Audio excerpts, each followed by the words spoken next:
ఏవండోయ్ విన్నారా?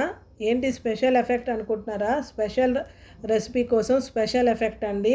ఇవాళ నేను చికెన్, మటన్, ప్రాన్స్తో కాకుండా వెరైటీగా వంకాయతో బిర్యానీ అయితే చేస్తున్నాను.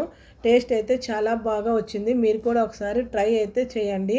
దీనికోసం నేను చిన్న చిన్న వంకాయలు తీసుకొని ఇలాగా కట్ పెట్టుకొని పుచ్చులు లేకుండా చూసుకున్నాను. ఇప్పుడు ఒక బౌల్లోని ఉప్పు, కారం, పసుపు, ధనియాలు, జీలకర్ర పౌడరు, గరం మసాలా అన్నీ వేసి బాగా కలుపుకున్నాను. తర్వాత ఈ వంకాయల్ని కూడా అందులో వేసి బాగా కలుపుకుని స్పూన్తోని కట్ పెట్టిన లోపట అంతా కూడా ఫిల్ అయితే చేశానండి. అన్నీ బాగా ఫిల్ చేసుకుంటే మనకి లోపల వంకాయలోకి వెళ్ళి టేస్ట్ అయితే సూపర్గా ఉంటుంది. ఇప్పుడు ఒక కళాయిలోని ఆయిల్ వేసుకొని తేజ్పత్తా, లవంగాలు, ఇలైచి, దాల్చిన చెక్క అన్నీ వేసి బాగా ఫ్రై అయిన తర్వాత ఉల్లిపాయలు వేసి ఫ్రై చేసుకోవాలి. ఒక 2 మినిట్స్ తర్వాత అల్లం వెల్లుల్లి పేస్టు అలాగే పచ్చిమిర్చి కూడా వేసుకోవాలండి.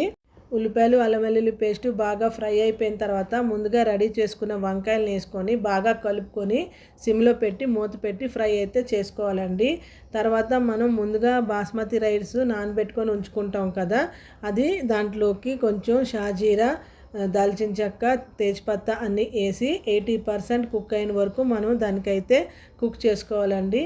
ఎలాగైతే మనం చికెన్ బిర్యానీకి అన్నీ కుక్ చేసుకుంటామో అలాగే 80% కుక్ అయితే చేసుకోవాలి.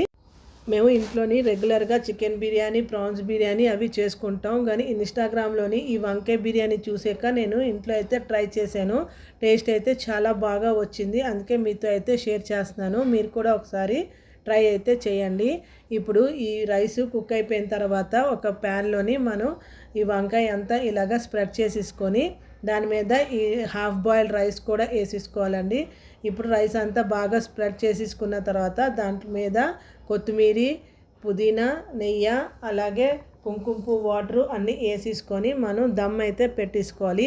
ఒక 10 మినిట్స్ దమ్ పెట్టుకుంటే అది కుక్ అయితే అయిపోతుందండి. టేస్ట్ అయితే చాలా బాగా వచ్చింది. మీరు కూడా నాలాగే చూసి ట్రై అయితే చేయండి. ఇలాంటివి సింపుల్ అండ్ ఈజీగా అయిపోయిన చాలా రెసిపీస్ నా ఛానల్లో నేను అప్లోడ్ చేశాను. నా ఛానల్కి వెళ్ళి చూసి ఎలా ఉన్నాయి అన్నది కామెంట్ చేయండి. అలాగే మీరు కూడా రెసిపీస్ చూసి వదిలేకుండా ఒకసారి ట్రై అయితే చేయండి. నేను ఇలాగ ట్రై చేసిన రెసిపీలు చాలా నా ఛానల్లో అప్లోడ్ చేశాను. నాకైతే టేస్ట్ చాలా బాగా అనిపించింది. మరి మీకు ఎలా అనిపించిందో ఒకసారి నాకు కామెంట్ అయితే చేయండి. Thank you.